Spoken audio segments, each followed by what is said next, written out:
Hi, I'm Ray from Dualtec and welcome to a new video where we go through making techno using Ableton.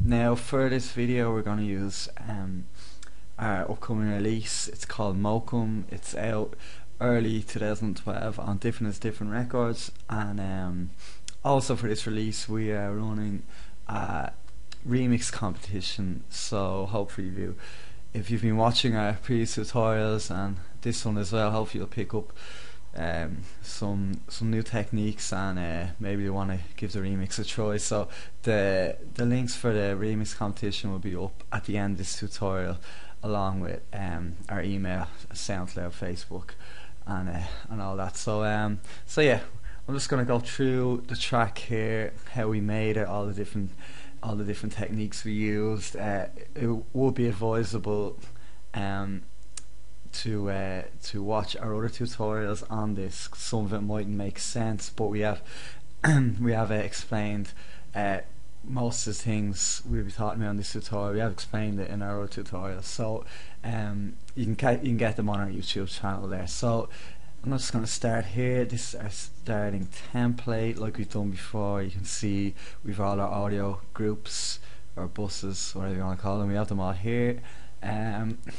We have our trigger here for the side chain. We went over that a few tutorials ago. We have our drums here. This is just the impulse. We have the kick and an offbeat snare there. A little white noise hit. It's coming off the operator there. Very simple to get in the operator. Just go down here, white noise, and filter it whatever way you want to. So yeah, we just use that to back up some of the crashes and effects, just a little shot of it. Right, so we'll get down to here. Here we have the bass. Now what you can see I've done here is we've grouped a lot of things together. So bass, you can see we have two basses here. Click on hats, you can see there's plenty of hats there. Same with percussion, lots of percussion there. And our synths, lots of synths there. So basically how you do that is, if you have two basses together, you can just select both of them. So just hold Control, select both of them, and you can right click, and these are already grouped, but if they weren't grouped, just go down and go group tracks, and then you can colour them all the same colour. That it makes a big difference when you've your arrangement like this, because when it comes to actually putting the track together, once everything is actually together, and it just makes the arrangement so much easier. It's not messy, you know. If you start arranging a track and your hats are all over the place and your percussion's all over the place, it's not a really good way of doing it. It kind of starts to mess up your mind as well after a bit. It's just as well, when you've got your session view done, to just go over it and get everything where it needs to be. So you'll see in your arrangement view, everything here, your bass, your hats, everything, it's all where it should be, so it just makes things a lot easier. So we're going here to our bass. I'll just solo it. As you can hear, it's just a really low sub bass there. What we've done for that is the solo is here. It's the operator. The operator, it is a synth. This is a synth you get that it comes with Ableton. It's a really powerful synth. It's something we use a lot. It's very. We'll be going over this probably our next tutorial, I'd say. There's a lot involved in the Ableton operator, but as you can see, it's 4 oscillators here. Your filters, LFOs, that kind of stuff, decay, release. There's so much you can do with this, but I'll just go into it. And as you can see, we just have 2 simple notes there, G and D. This track's in G minor, so most of our stuff's in G, D, A sharp. So yeah, and as you can see, what we've done here on it is we've got the pitch bend going up and then down a bit. So if I solo it, you can hear that. If I just take the pitch bend off it, you can see what it's doing. So basically, I'll go over the pitch bend here because we do use it a lot in this track in our effects. basically the pitch bend is doing, I'll just go down here, as you can see down here I had the pitch at +7.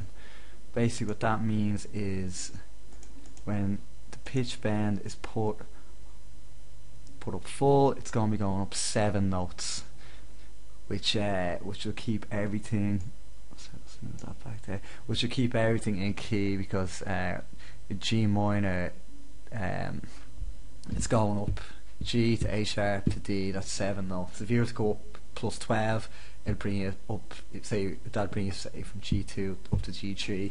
So if I was to change that to +12, it's going up further, as you can hear. So, yeah, so that's basically what pitch bend does. Most synths have that. Sealant, Omnisphere, them kind of synths, they have it, they give you the option, and it's good for them if you want to do, say, rising leads or stuff like that. You draw it in, you put your settings in on the synth, and yeah, it's a really handy thing to do. And also we've done our bass. We made this on the Rob Papin subbing bass, really nice synth.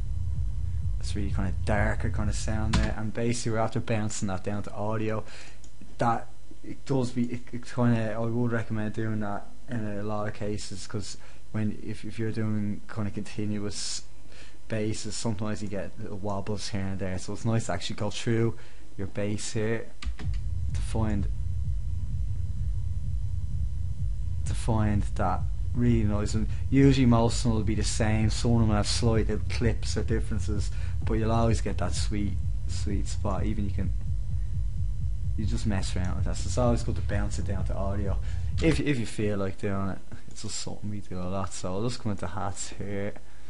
Oh yeah, and we've as we went over before, we have our bass here going to our bass group, so everyone's grouping up there nicely. So going to our hats here, we have our, I'll just solve the hat group first of all. As you can see there, it's going to the hat group there. We have on the groups here, the audio to bass, audio to hats. What we went over in our previous tutorials. It's pretty straightforward. So we have our 909 ride here, side chaining away, some straight hats there.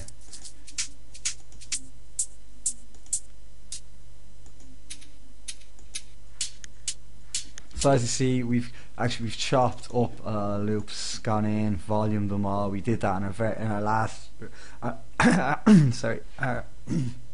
excuse me. We did that in our last tutorial there. We went through loops and all the various things you can do with them. As you can see here, we volumed a lot of stuff out. Again, we've done on this one as well. So we really just found loops and took sounds from them, like we explained before. And as well as this track, we kind of painstakingly pretty much put every sound possible in key, which is something that's nice to do. We really put a lot of emphasis on it in this one, as you'll hear with some of the synth sounds, the atmosphere in the background, that kind of stuff. We spent a lot of time getting that in key, and so it's really made a big difference with this track. So let's go in. Our clap snares here, so you can see we 4 of them layered on top of each other, all in key, and they're all going to the snare clap group there. So I'm going to percussion here. Percussion, well, a good bit to talk about on this. I'll just play the percussion. Let's go into percussion group there. As you can hear, there's a lot of reverb, a lot of darkness in that, and I'll just go through how we got that there. It's a lot of the same stuff as in the hats, a lot of kind of loops. We've extracted sounds from little one shots, that kind of stuff. But as you see here on the percussion group, we're using the redux and the overdrive here, and I'll just play it with them. And that's it without them. You see, a lot of the grit's been lost, darkness, and the redux and overdrive, they're like two little secret weapons, literally, for production. They're really good for adding grit, adding darkness, and you have the filter here on your overdrive, so you can enhance your high end and your low end, whatever takes your fancy. The high end on this was it kind of brought out the grittiness a lot, so I went for the high end on this one, but with the low end it can sound good as well. I'll just give it a shot on the low end.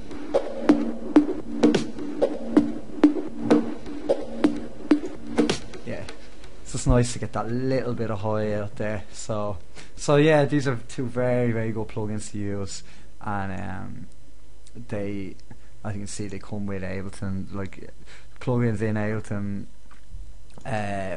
We pretty much exclusively for this track use them. Obviously, synth, we use one or two of the synths, external VSTs, but pretty much everything we use is our Ableton plugins, and they're absolutely brilliant. A lot of people kind of underestimate them, think they might need something bigger, something better, something that someone else is using, but the Ableton plugins are really top of the range. So I'll just move on here to our synth group now. We've a lot of effects in here. I'll just solo it here.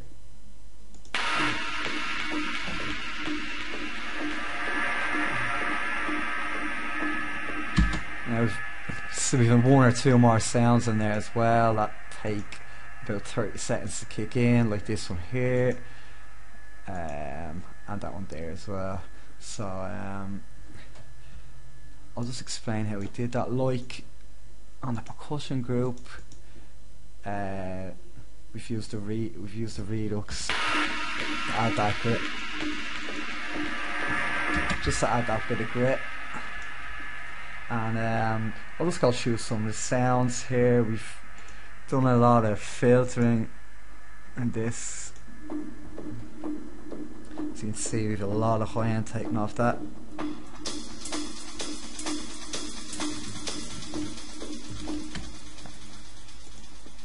Here we have, this is just a lead, I think. We got off the Omnisphere. I'm not too sure. It was off one of the synths, and as you can see here, we just have a volume going up. I'll just fast forward a bit.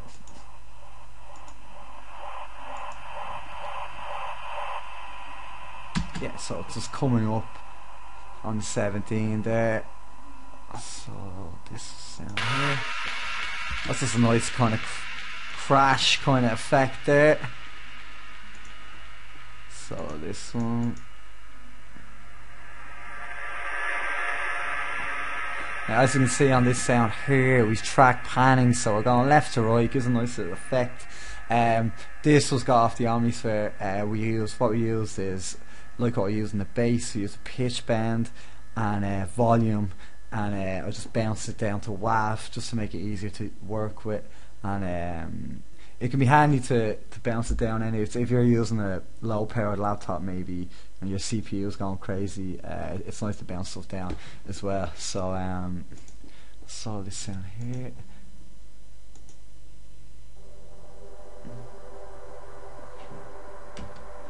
Now we have this sound going with this sound here, which is a slight, it's an octave above it. Sorry, I'll solo it there.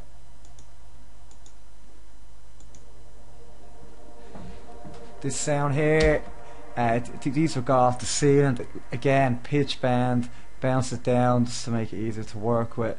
This is an octave higher as far as I know. No, it's not an octave. We have this at -7 on the pitch, and we have this at -4. So this is slightly higher, and we varied the volumes a bit. So this one is coming down as this one is going up, and I'll just go through some of the percussion here. We went.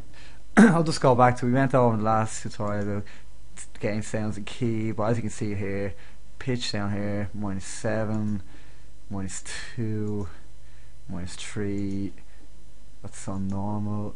No, like we've been using the spectrum as we went through before, just to get the sound and key, and then using the pitch to get it right. So -4, yeah. So as you can see, we've spent a lot of time working on the keys, and finally I'll just go through the sealant here. So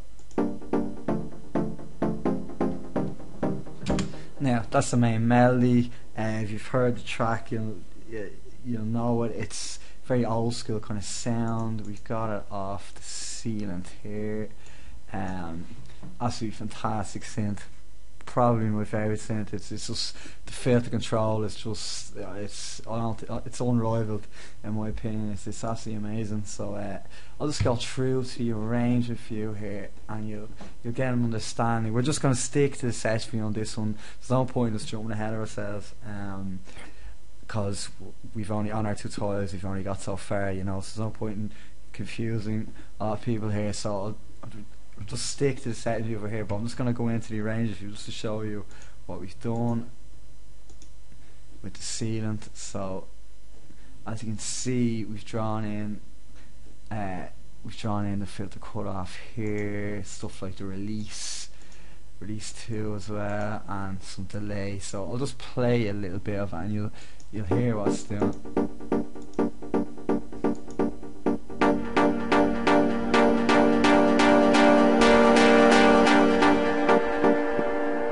As you can see there, the sound is going up with the filter cut off, and also we have the releases going up as well. So it's straightforward enough, but it's all about getting that sound and being able to work with it. We put a lot into getting this sound, getting it right. So once you get it, you can really go in and start working on it. So I think we've covered everything there. Sorry if it doesn't make too much sense. Just please watch the tutorials, and it should make perfect sense. We've gone over all the sidechain, the impulse, we're going to go over the operator next. That's definitely our next tutorial.